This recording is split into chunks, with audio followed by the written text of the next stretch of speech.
ألف لام را كتاب أحكمت آياته ثم فصلت من لدن حكيم خبير ألا تعبدوا إلا الله إنني لكم منه نذير وبشير وأن استغفروا ربكم ثم توبوا إليه يمتعكم متاعا حسنا إلى أجل مسمى ويؤت كل ذي فضل فضله وإن تولوا فإني أخاف عليكم عذاب يوم كبير إلى الله مرجعكم وهو على كل شيء قدير ألا إنهم يثنون صدورهم ليستخفوا منه ألا حين يستغشون ثيابهم يعلم ما يسرون وما يعلنون إنه عليم بذات الصدور وما من دابة في الأرض إلا على الله رزقها ويعلم مستقرها ومستودعها كل في كتاب مبين وهو الذي خلق السماوات والأرض في 6 أيام وكان عرشه على الماء ليبلوكم أيكم أحسن عملا ولئن قلت إنكم مبعوثون من بعد الموت ليقولن الذين كفروا إن هذا إلا سحر مبين ولئن أخرنا عنهم العذاب إلى أمة معدودة ليقولن ما يحبسه ألا يوم يأتيهم ليس مصروفا عنهم وحاق بهم ما كانوا به يستهزئون ولئن أذقنا الإنسان منا رحمة ثم نزعناها منه إنه ليئوس كفور ولئن أذقناه نعماء بعد ضراء مسته ليقولن ذهب السيئات عني إنه لفرح فخور إلا الذين صبروا وعملوا الصالحات أولئك لهم مغفرة وأجر كبير فلعلك تارك بعض ما يوحى إليك وضائق به صدرك أن يقولوا لولا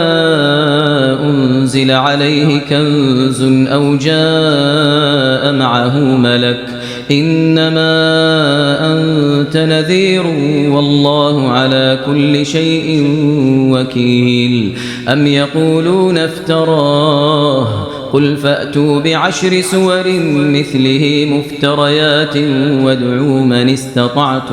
وادعوا من استطعتم من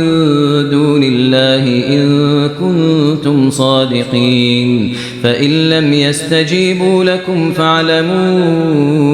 أنما أنزل بعلم الله وأن لا إله إلا هو فهل أنتم مسلمون من كان يريد الحياة الدنيا وزينتها نوفي إليهم أعمالهم فيها وهم فيها لا يبخسون أولئك الذين ليس لهم في الآخرة إلا النار وحبط ما صنعوا فيها وباطل ما كانوا يعملون أولئك الذين ليس لهم في الآخرة إلا النار وحبط ما صنعوا فيها وباطل ما كانوا يعملون أفمن كان على بينة من ربه ويتلوه شاهد منه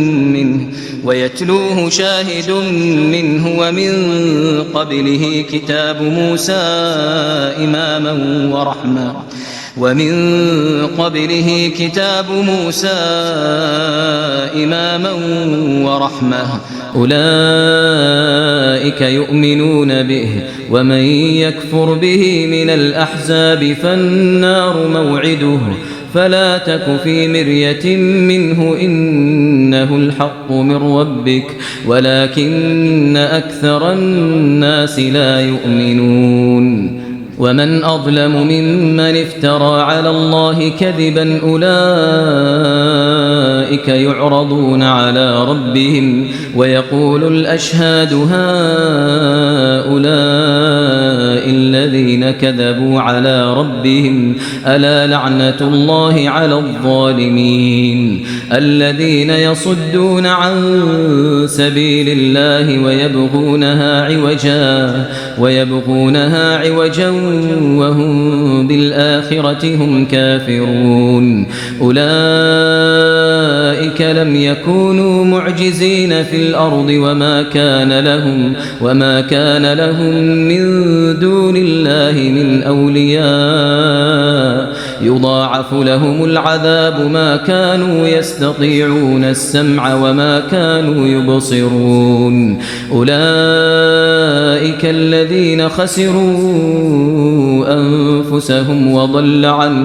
وضل عنهم ما كانوا يفترون لا جرم أنهم في الآخرة هم الأخسرون إن الذين آمنوا وعملوا الصالحات وأخبتوا إلى ربهم أولئك أصحاب الجنة هم فيها خالدون مثل الفريقين كالأعمى والأصم والبصير والسميع هل يستويان مثلا أفلا تذكرون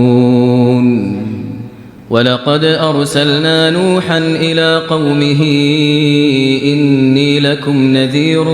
مبين ألا تعبدوا إلا الله إني أخاف عليكم عذاب يوم أليم فقال الملأ الذين كفروا من قومه ما نراك إلا بشرا مثلنا وما نراك اتبعك إلا الذين هم أراذلنا بادي الرأي وما نرى لكم علينا من فضل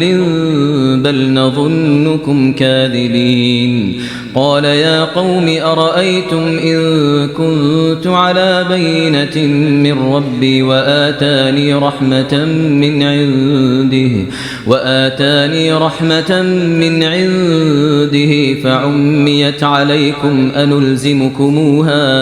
أنلزمكموها وأنتم لها كارهون ويا قوم لا أسألكم عليه مالا إن أجري إلا على الله وما أنا بطارد الذين آمنوا إنهم ملاقو ربهم ولكني أراكم قوما تجهلون ويا قوم من ينصرني من الله إن طردتهم أفلا تذكرون ولا أقول لكم عندي خزائن الله ولا أعلم الغيب ولا أقول إني ملك ولا أقول للذين تزدري أعينكم لن يؤتيهم الله خيرا الله أعلم بما في أنفسهم إني إذا لمن الظالمين قالوا يا نوح قد جادلتنا فأكثرت جدالنا فأتنا بما تعدنا إن كنت من الصادقين قال إنما يأتيكم به الله إن شاء وما أنتم بمعجزين ولا ينفعكم نصحي إن أردت أن أنصح لكم إن كان الله يريد أن يغويكم هو ربكم وإليه ترجعون أم يقولون افتراه قل إن افتريته فعلي إجرامي وأنا بريء مما تجرمون وأوحي إلى نوح أنه لن يؤمن من قومك إلا من قد آمن فلا تبتئس بما كانوا يفعلون واصنع الفلك بأعيننا ووحينا ولا تخاطبني في الذين ظلموا إنهم مغرقون ويصنع الفلك وكلما مر عليه ملأ من قومه سخروا منه قال إن تسخروا منا فإنا نسخر منكم كما تسخرون فسوف تعلمون من يأتيه عذاب يخزيه ويحل عليه عذاب مقيم حتى إذا جاء أمرنا وفارت النور قل نحمل فيها من كل زوجين اثنين وأهلك إلا من سبق عليه القول وما آمن معه إلا قليل وقال اركبوا فيها بسم الله مجريها ومرساها إن ربي لغفور رحيم وهي تجري بهم في موج كالجبال ونادى نوح ابنه وكان في معزل يا بني اركب معنا ولا تكن مع الكافرين قال سآوي إلى جبل يعصمني من الماء قال لا عاصم اليوم من أمر الله إلا من رحم وحال بينهما الموج فكان من المغرقين وقيل يا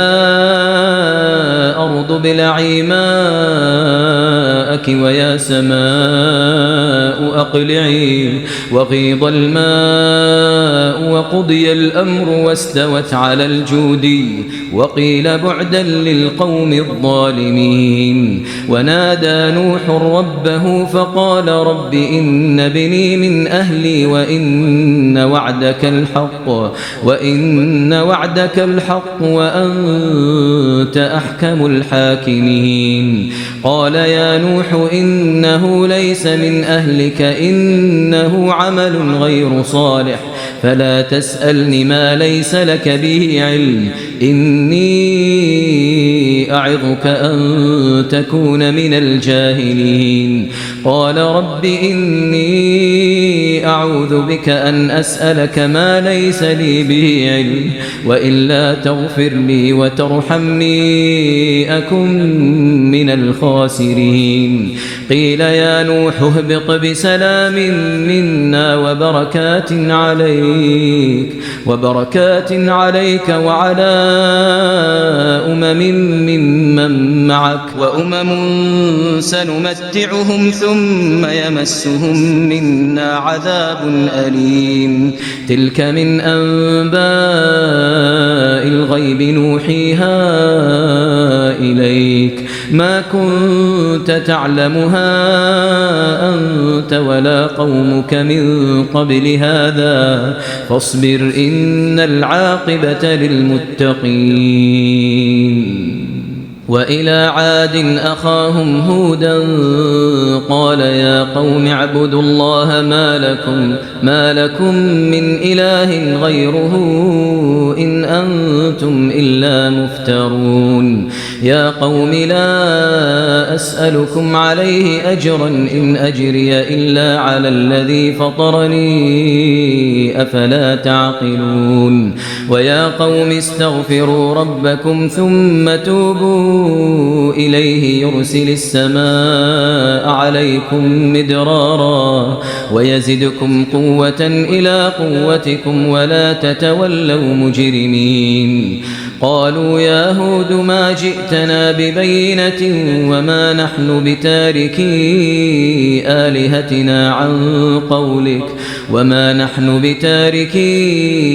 آلهتنا عن قولك وما نحن لك بمؤمنين إن نقول إلا اعتراك بعض آلهتنا بسوء قال إني أشهد الله واشهدوا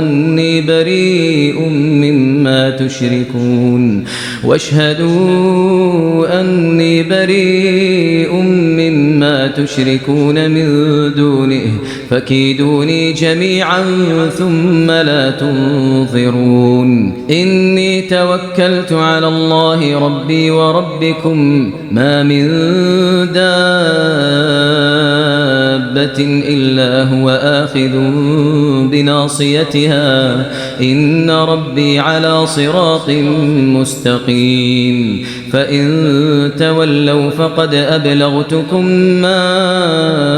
أرسلت به إليكم ويستخلف ربي قوما غيركم ولا تضرونه شيئا إن ربي على كل شيء حفيظ ولما جاء أمرنا نجينا هودا والذين آمنوا معه برحمة منا ونجيناهم من عذاب غليظ وتلك عاد جحدوا بآيات ربهم وعصوا رسله واتبعوا أمر كل جبار عنيد وأتبعوا في هذه الدنيا لعنة ويوم القيامة ألا إن عادا كفروا ربهم ألا بعدا لعاد قوم هود وإلى ثمود أخاهم صالحا قال يا قوم اعبدوا الله ما لكم من إله غيره هو أنشأكم من الأرض واستعمركم فيها فاستغفروه ثم توبوا إليه إن ربي قريب مجيب قالوا يا صالح قد كنت فينا مرجوا قبل هذا أتنهانا أن نعبد ما يعبد آباؤنا وإننا لفي شك مما تدعونا إليه مريب قال يا قوم أرأيتم إن كنت على بينة من ربي وآتاني منه رحمة فمن ينصرني من الله إن عصيته فما تزيدونني غير تخسير ويا قوم هذه ناقة الله لكم آية فذروها تأكل في أرض الله ولا تمسوها بسوء فيأخذكم عذاب قريب فعقروها فقال تمتعوا في داركم 3 أيام ذلك وعد غير مكذوب فلما جاء أمرنا نجينا صالحا والذين آمنوا معه برحمة منا ومن خزي يومئذ إن ربك هو القوي العزيز وأخذ الذين ظلموا الصيحة فأصبحوا في ديارهم جاثمين كأن لم يغنوا فيها ألا إن ثمود كفروا ربهم ألا بعدا لثمود ولقد جاءت رسلنا إبراهيم بالبشرى قالوا سلاما قال سلام فما لبث أن جاء بعجل حنيذ فلما رأى أيديهم لا تصل إليه نكرهم وأوجس منهم خيفة قالوا لا تخف إنا أرسلنا إلى قوم لوط وامرأته قائمة فضحكت فبشرناها بإسحاق ومن وراء إسحاق يعقوب قالت يا ويلتى أألد وأنا عجوز وهذا بعلي شيخا إن هذا لشيء عجيب قالوا أتعجبين من أمر الله رحمة الله وبركاته عليكم أهل البيت إنه حميد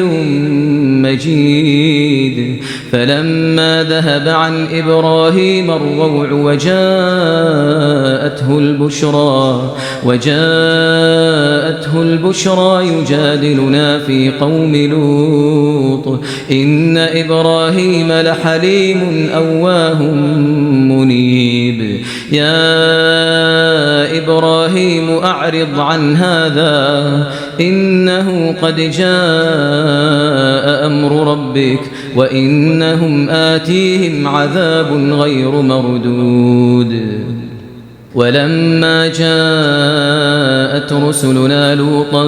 سيء بهم وضاق بهم ذرعا وقال هذا يوم عصيب وجاءه قومه يهرعون إليه ومن قبل كانوا يعملون السيئات قال يا قوم هؤلاء بناتي هن أطهر لكم فاتقوا الله ولا تخزوني في ضيفي أليس منكم رجل رشيد قالوا لقد علمت ما لنا في بناتك من حق وإنك لتعلم ما نريد قال لو أن لي بكم قوة أو آوي إلى ركن شديد قالوا يا لوط إنا رسل ربك لن يصلوا إليك فأسر بأهلك بقطع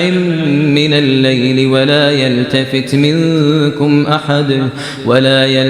منكم أحد إلا امرأتك إنه مصيبها ما أصابهم إن موعدهم الصبح أليس الصبح بقريب فلما جاء أمرنا جعلنا عاليها سافلها وأمطرنا عليها حجارة من سجيل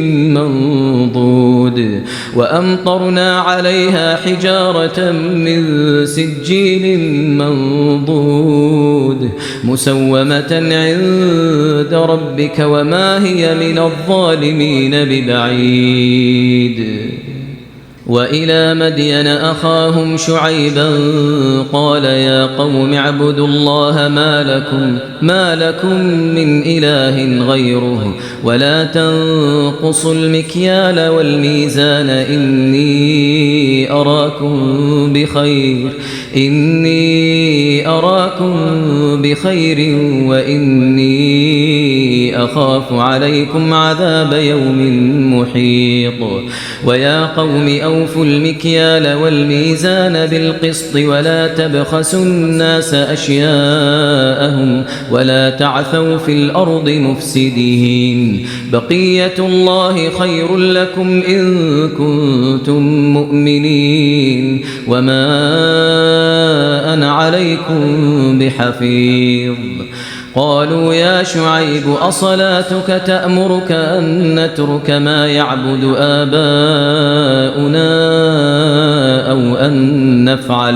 أو أن نفعل في أموالنا ما نشاء إنك لأنت الحليم الرشيد قال يا قوم أرأيتم إن كنت على بينة من ربي ورزقني منه رزقا حسنا وما أريد أن أخالفكم إلى ما أنهاكم عنه إن أريد إلا الإصلاح ما استطعت وما توفيقي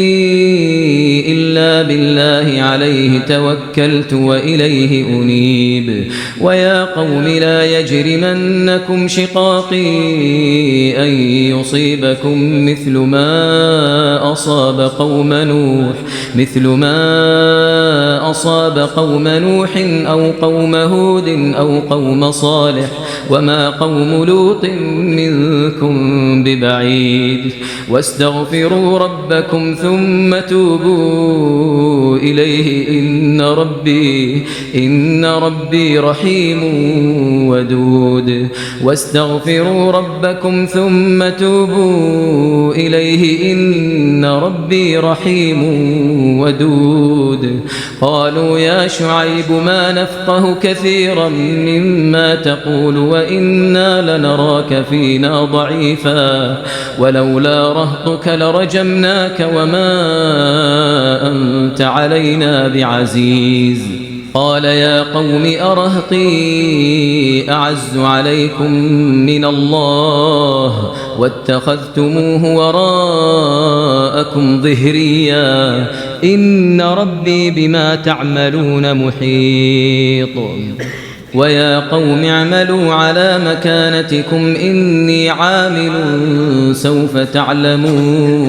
سوف تعلمون من يأتيه عذاب يخزيه ومن هو كاذب وارتقبوا إني معكم رقيب ولما جاء أمرنا نجينا شعيبا والذين آمنوا معه برحمة منا وأخذت الذين ظلموا الصيحة فأصبحوا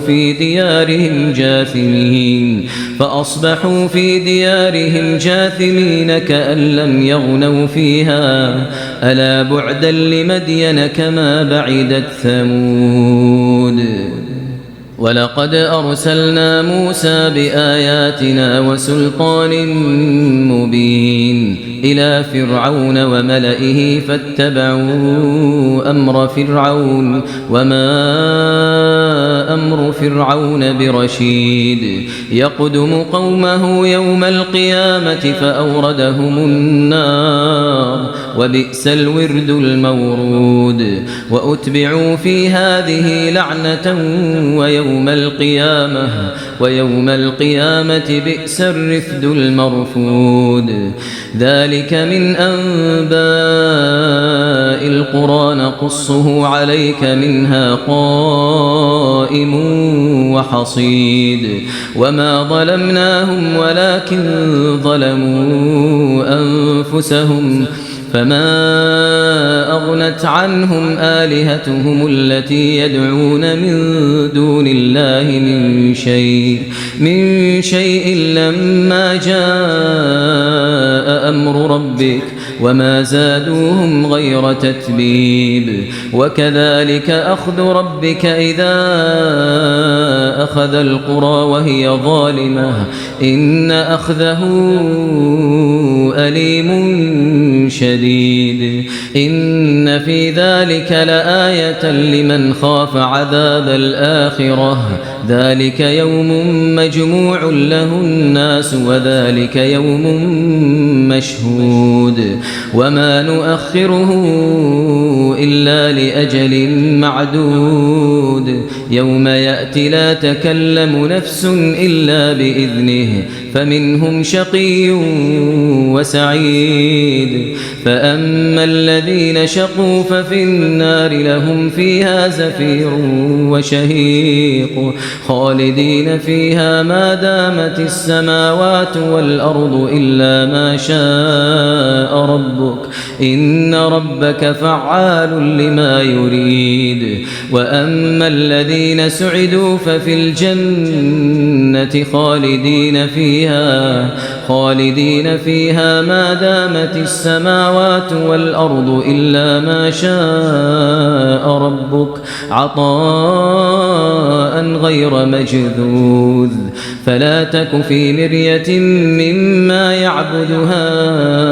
هؤلاء ما يعبدون إلا كما يعبد آباؤهم من قبل وإنا لموفوهم نصيبهم غير منقوص. ولقد آتينا موسى الكتاب فاختلف فيه ولولا كلمة سبقت من ربك لقضي بينهم وإنهم لفي شك منه مريب. وإن كلا لما ليوفينهم ربك أعمالهم إنه بما يعملون خبير. فاستقم كما أمرت ومن تاب معك ولا تطغوا إنه بما تعملون بصير. ولا تركنوا إلى الذين ظلموا فتمسكم النار وما لكم من دون الله من أولياء ثم لا تنصرون. وأقم الصلاة طرفي النهار وزلفا من الليل إن الحسنات يذهبن السيئات ذلك ذكرى للذاكرين. واصبر فإن الله لا يضيع أجر المحسنين. فلولا كان من القرون من قبلكم أولو بقية ينهون عن الفساد في الأرض إلا قليلا ممن أنجينا منهم واتبع الذين ظلموا ما أترفوا فيه وكانوا مجرمين. وما كان ربك ليهلك القرى بظلم وأهلها مصلحون. ولو شاء ربك لجعل الناس أمة واحدة ولا يزالون مختلفين إلا من رحم ربك ولذلك خلقهم. وتمت كلمة ربك لأملأن جهنم من الجنة والناس أجمعين. وكلا نقص عليك من أنباء الرسل ما نثبت به فؤادك وجاءك